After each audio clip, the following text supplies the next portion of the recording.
성경 말씀을 제가 봉독하겠습니다.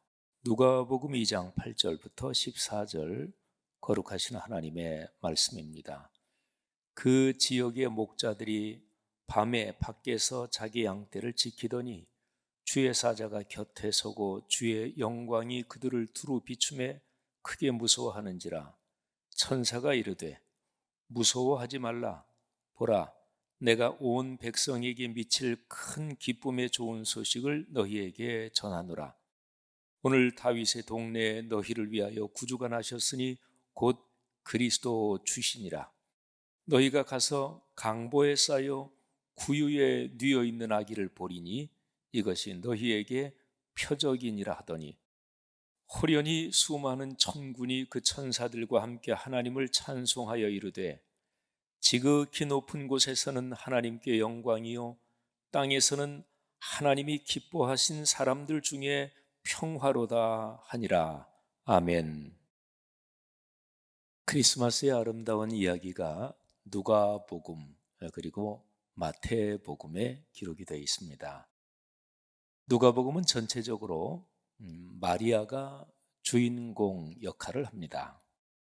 마태복음에서는 마리아의 남편 요셉이 주인공 정도로 꽤 중요하게 등장을 하지요. 마가복음하고 요한복음은 예수 그리스도께서 이 땅에 오신 것을 아주 특별한 형태로 우리에게 말씀을 전해주고 있습니다. 특별히 우리 교회가 2024년이 60주년인데 60주년 앞뒤 한 해씩을 같이 묶어서 3년에 걸쳐서 60주년 사역을 진행하고 있습니다. 이제 올해 60주년 사역의 첫 해를 이제 한 주 남겨놓고 있고, 바로 60주년 2024년으로 걸어 들어갑니다. 60주년, 그것은 성경의 문화로 해석을 하면 50년을 의미하는 또 다른 희년이라고 말할 수가 있습니다. 성경의 그 문화에서는 50년이 한 바퀴가 돌아가는 것인데, 우리 한국 문화에서는 60년이 한 바퀴가 돌아가는 회갑, 환갑이고 다시 시작되는 거잖아요. 그러니까 그렇게 해석하면 우리 교회 60주년은 또 다른 희년입니다. 레위기 말씀을 묵상하면서 이 또 다른 희년을 하나님 앞에서 온전히 말씀에 따라 지키면 하나님께서 3년의 복을 주신다고 말씀하셨습니다. 그래서 우리는 또 다른 희년, 3년의 복, 그 아름다운 시공간으로 걸어 들어가는 것입니다. 성도 여러분들 삶과 또 살아가는 모든 영역에 또 다른 희년, 3년의 복이 넉넉하시기를 주님의 이름으로 축원합니다. 올해 코로나19가 공식적으로 종료된 후에 우리는 처음으로 감사절을 맞이했고, 그리고 또 크리스마스의 계절을 맞이했습니다. 올해 크리스마스 여러모로 하나님께 감사한 일이 참 많습니다. 그 중에서 얼른 우리가 사는 동네 이 성동구에 가장 어려운 분들 300명을 초대해서 간단하게 크리스마스 예배를 드리고, 또 그분들에게 식사를 정성껏 대접해 드리고, 또 크리스마스 희망 상자를 나누어 드렸습니다.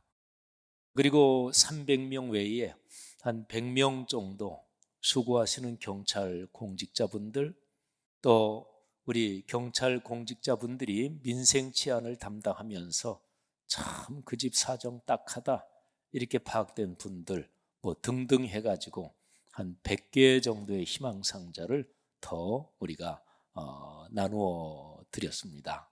그러니까 한 400개 정도의 희망 상자를 나누어 드린 거죠. 우리 성도 여러분들 적극적으로 깊은 마음을, 사랑의 마음을 모아서 헌금을 해주셨고, 또 한국 기독교 목회자 협의회, 그리고 성동교구협의회, 그리고 희망친구 기아대책, 이 교계의 중요한 세 기관과 더불어 우리가 사랑 나눔을 실천했습니다. 글로벌 사랑 나눔, 우리 교회 20여 년의 의료 선교를 토대로 우리가 만든 NGO 단체죠. 글로벌 사랑 나눔에서 계속해서 선천성 심장병으로 고생하는 아이들, 우리가 한국까지 그 외국 아이들을 초대해서 수술을 해주고 생명을 살리는 일을 계속하고 있습니다. 올해도 여러 명을, 올해는 유난히 다른 해보다 더 많이 생명을 살렸습니다. 특별히 태어날 때부터 심장이 몸 바깥에 있는, 사실은 거의 생존이 불가능하다고 하는데 7살이 되도록까지 어쨌든 생존을 한 미카엘이라는 남자 어린이를 세계 최초로 그렇게 수술을 성공해서 지금 인도네시아 자기 집에서 자라고 있고, 우리가 후속적으로도 그 아이를 좀 돕고 또 그 아이가 건강하게 자라도록 하는 그런 조치들도 하고 있습니다. 여러분도 계속해서 기도해 주시기를 부탁을 드립니다.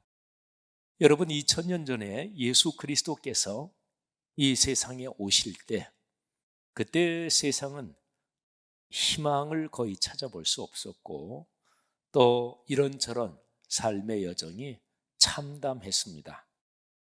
근데 역설적으로 그때 당시는 로마 제국 1000년 역사에서 가장 강대할 때입니다.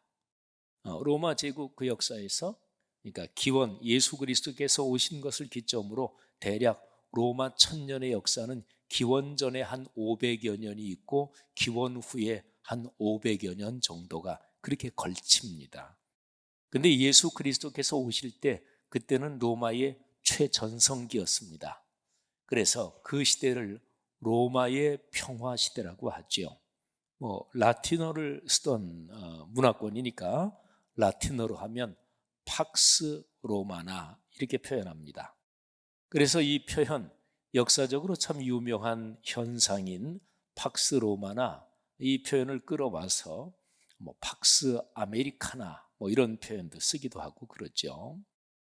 그런데 로마의 평화라고 이름이 붙을 정도로 최전성기였지만, 그러나 그 시대에 진정한 사랑과 평화 또는 생명의 돌봄, 이런 거는 아주 약해져 있었습니다. 로마의 평화 시대라고 하지만 그 평화는 적어도 로마의 시민권을 가진 사람들이 누릴 수 있는 평화였고, 로마가 정복하고 지배한 그런 피지배 민족 또는 피지배 지역에서는 사실은 요원한 그런 일이기도 했습니다. 자, 그런 시대에 예수 그리스도께서 세상에 오셨습니다. 오늘 누가복음 2장에 이 말씀에 보면은 예수 그리스도께서 세상에 오실 때 그때 하늘에서 이런 메시지가 들립니다. 그 메시지는 인류에게 참으로 절실하고 그리고 꼭 필요한 그런 메시지입니다. 그리고 하늘에서 들린 그 메시지에 구세주 예수 그리스도께서 세상에 오시면서 이 땅 세상에 사람들에게 가져다 주시는 두 가지 선물이 아주 명확하게 기록이 되어 있습니다. 여러분, 인류 역사 이래, 태초 이래 사람이란 존재에게 가장 필요한 것이 이 두 가지입니다. 사람들이 가장 바라고 그리고 소원하는 것도 좀 궁극적으로 따져보면 이 두 가지에 귀결됩니다. 그런데 이 두 가지는요, 사람이 통제하기 힘듭니다. 아니, 거의 통제할 수가 없습니다. 자, 그 두 가지가 바로 사랑과 평화입니다. 여러분, 조금만 생각해 보세요. 사람이 살아가면서 기독교 신앙에서 말하는, 성경에서 말하는 그 사랑, 꼭 그렇게 생각은 우선 하지 말고 일반적인 어느 종교 또 어느 시대에 살았든 어떤 문화권에 살았든 사회 계층이 어떻게 되든 인간이란 존재는 태초 이래 지금부터 늘 사랑 타령을 하며 사는 것이 인간입니다. 문학, 예술, 드라마, 영화, 모든 것에 사랑 타령을 하면서 사람은 생명을 존속해 갑니다. 그리고 사람들 중에서 전쟁을 일으키고 남을 무력으로 억압하고 남의 생명을 죽여서라도 권력을 움켜쥐고 싶다. 그리고 그런 거를 잔인하게 즐기는 그런 완전히 비정상적으로 이미 망가진 그런 인간들도 있겠지만, 모든 사람들이 마음을 조금만 타고 들어가면 싸우지 않고 평화롭게 살았으면 좋겠다. 이게 인간 모두의 공통된 심정입니다. 그래서 가만히 보면 사랑하고 비슷합니다. 인류 역사의 문학, 예술 작품 또는 모든 인간의 활동은 가만히 보면 평화를 그리워하고 그리고 평화를 우러르고 바라는 이런 것이 인간 삶의 아주 중요한 특징 중에 하나입니다. 자, 그런데 보세요. 여기에 처음 크리스마스 그때 하늘에서 천군 천사가 하나님을 찬양하며 이렇게 노래합니다. 누가복음 2장 14절입니다. 지극히 높은 곳에서는 하나님께 영광이요, 땅에서는 하나님이 기뻐하신 사람들 중에 평화로다. 사랑하신 여러분, 우리가 보통 크리스마스의 메시지를 현수막이나 또는 카드나 이런 데 가장 많이 쓰는 표현이 바로 여기에 나오지요. 하늘에는 영광, 땅에는 평화. 여러분이 두 단어를 생각해 보세요. 통속적으로 사람들은 영광을 추구합니다. 영광, 사람들의 삶에서 강력하게 추구하는 그 형태가 무엇인가요? 그게 바로 부귀영화, 만수무강, 절대 권력, 이런 것들이죠. 사람이 살아가면서 내 마음대로 다 하며 살았으면 좋겠다. 이게 인간의 죄에 물든 본성입니다. 자기 뜻대로, 내 뜻대로 안 된다. 그러면 신경질을 내고 화를 내고 또는 가진 있는 힘을 다해서 수단 방법을 가리지 않고 내 뜻을 방해하고 내 뜻을 거스르는 사람을 억누르고 또는 치워버리는, 이거는 인간이 죄악에 물든 본성의 가장 전형적인 특징입니다. 하나님께서 사람을 본디 창조하신 모습은 더불어 살도록 창조됐습니다. 그래서 어떤 사람이 인격적으로 얼마나 훌륭하냐, 보통 얘기하는 말로 얼마나 교양이 있느냐, 이거를 보려면 서너 사람 모인 자리든 어떤 회의든 또는 어떤 집단이든 산악회든 친목회든 동창회든 가족이든 교회에서든지 간에 의견이 다를 때 어떻게 반응하나 보면 그 사람의 인격의 깊이를 알 수가 있습니다. 다른 사람을 무시하거나 또는 큰 소리를 내거나 다른 사람을 자기가 가진 힘으로 억누르거나 또는 대화나 경청이 없는 사람은 인격이 아직 덜 된 사람이고, 일반적으로 얘기하면 교양과 품위가 없는 사람이죠. 그 자리에서는 이렇게 얘기하는 척하지만 속으로 너 한번 두고 봐라, 이런 사람은 더 교양과 품위가 더 없는 사람이고 아주 못된 사람이고요. 여러분, 영광을 주면 행복하겠습니까? 아닙니다. 영광은 반드시 거기에 싸움과 갈등이 있습니다. 그냥 한 나라의 통속적인 정치에서 영광은 대통령 되는 거잖아요. 수상, 총리가 되는 거잖아요.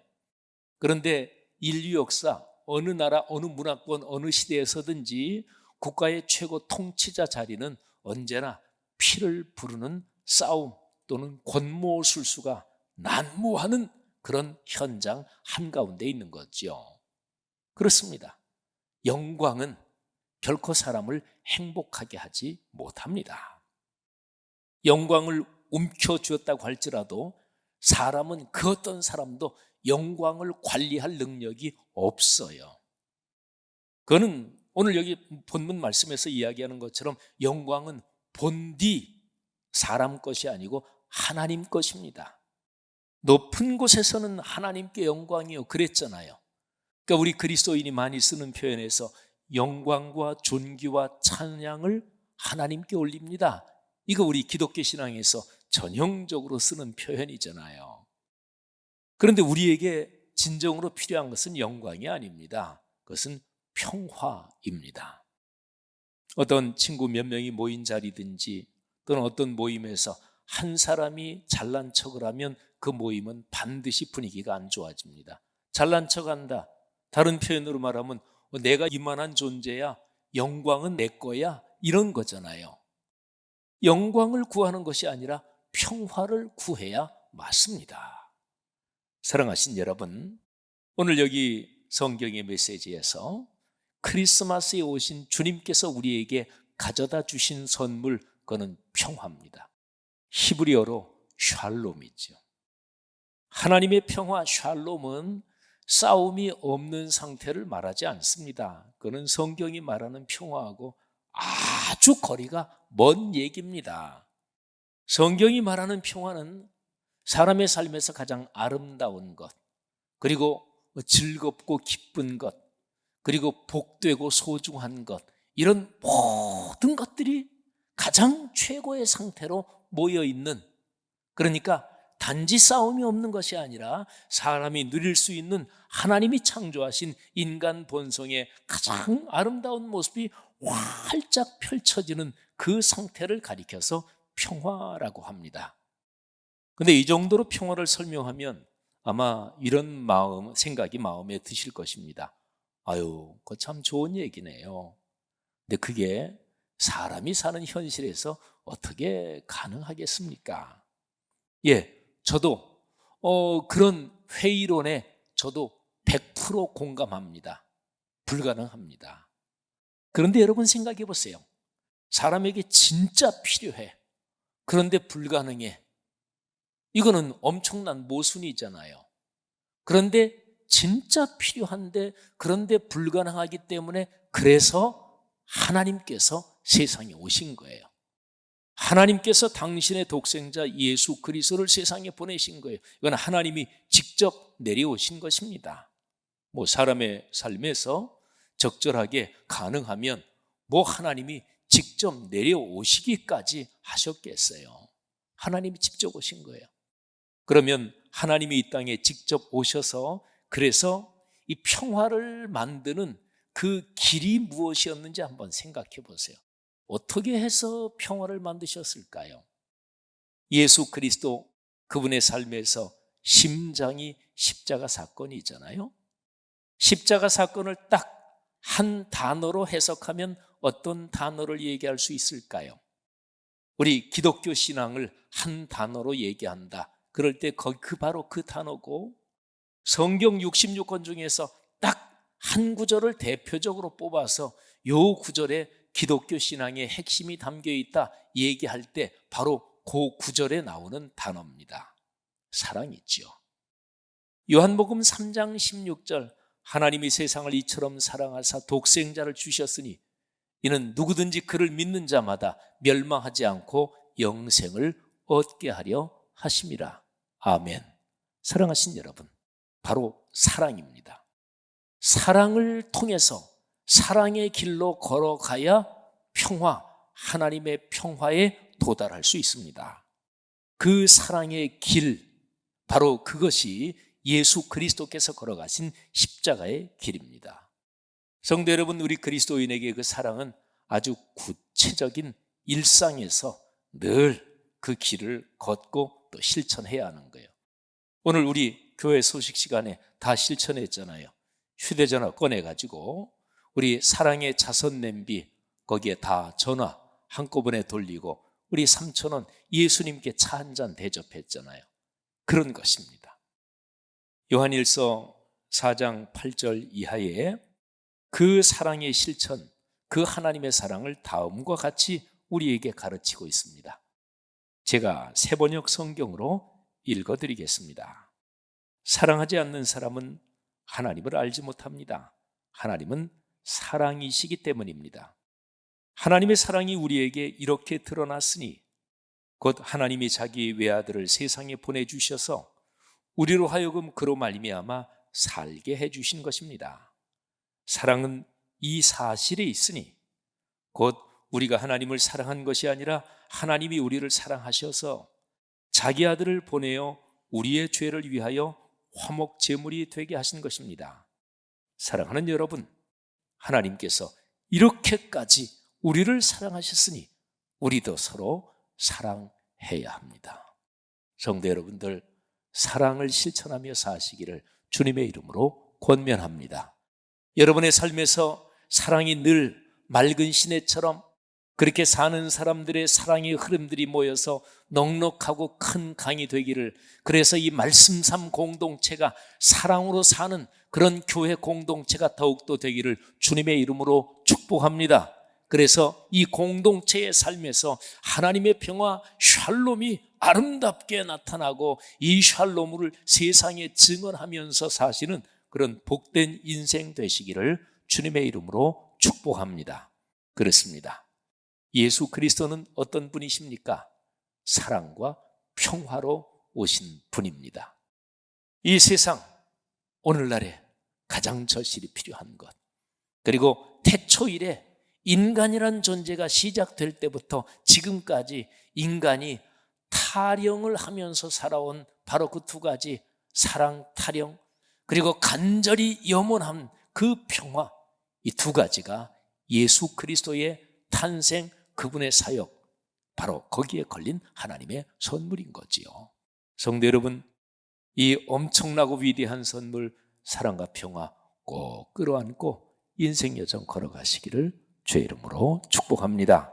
이 사랑과 평화, 예수께서 탄생하실 때 하늘에서 들린 찬송, 우리 최기용 목사님도 우리 성가곡을 작곡하고 또 가사도 쓰시기도 하고 그런 분인데, 어떤 노래, 특별히 찬양의 가사는 참 그 성령의 충만함을 받아서 기도하면서 쓴 거거든요. 그건 보통 가사들이 아닙니다.